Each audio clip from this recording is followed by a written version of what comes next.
Mill-pajjiżi kollha fl-Unjoni Ewropea f'pajjiżna jsir l-akbar użu tas-servizz tat trasport pubbliku skont statistika li għadha kemm ġiet ippubblikata mill-Eurostat. F'ċifri miġburin sal-2021 dwar il-mod kif isir l-ivvjaġġar kollu fl-Unjoni Ewropea u kif inbidlu tali tendenzi fl-aħħar snin, 13.3% f'Malta u Għawdex jagħmlu użu mit-trasport pubbliku. Dan hu l-akbar ammont fost is-27 stat membru fl-Unjoni Ewropea fejn il-medja hi kważi nofs dik f'pajjiżna, 7.1%. Ta' min jinnota li din l-istatistika Ewropea ovvjament ma tieħux in konsiderazzjoni l-introduzzjoni ta' trasport pubbliku b'xejn għaċ-ċittadini kollha f'pajjiżna li beda mill-ewwel ta' Ottubru tas-sena l-oħra.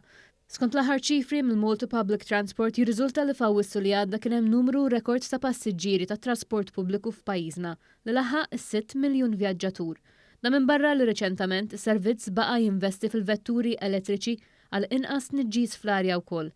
Fl-aħħar jiem tħabbru 30 tal-linja ġdida li jaħdmu bl-elettriku b'investiment ta' 20 miljun euro.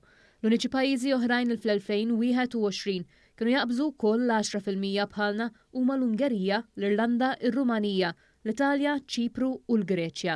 Il-pajjiżi bl-inqas użu ta' trasport pubbliku huma l-Olanda, in-Norveġja, il-Litwanja, Franza, il-Ġermanja, il-Portugal u l-Iżvizzera.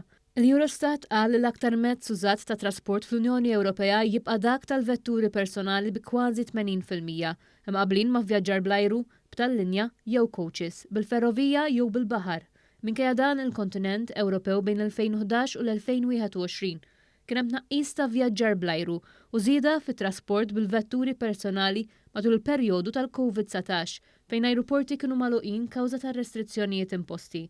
L-aħbar immarkat il-Ġimgħa ta' Mobilità Ewropea li tiġi ċċelebrata kull sena bejn is-16 u 22 ta' Settembru mela nitqajjem kuxjenza akbar dwar il-mobilità sostenibbli f'żoni urbani.